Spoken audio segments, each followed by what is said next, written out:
মন্দির তো নাকি গ্রামের মন্দির না, গ্রামে পাড়ার মন্দির। বেশ, পাড়ার যদি মন্দির হয়, এই মন্দিরটা তো একা কারো পয়সায় তৈরি হয়নি, সকলের কাছ থেকে ভিক্ষা করে তো মন্দিরটা বানানো হয়েছে।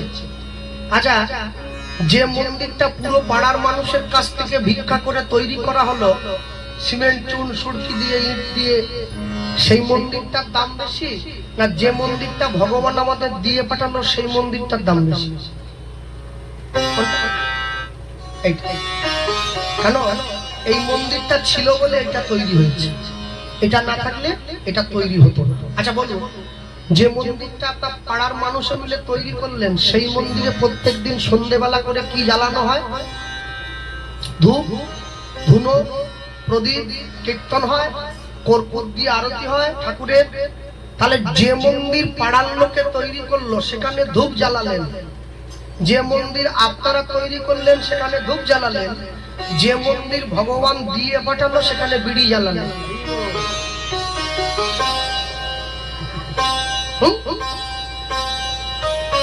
তাহলে যে মন্দিরটা ঈশ্বর দিয়ে পাঠিয়েছে, যেখানে ঈশ্বরের বাস, হৃদয় মন্দির, সেই মন্দিরে সুখ টান দিচ্ছে, জোর করে ভিতর থেকে টেনে, তারপর দম একটু নিয়ে নাক কান মুখ দিয়ে ভর ভর করে ধোয়ার সুখ টান।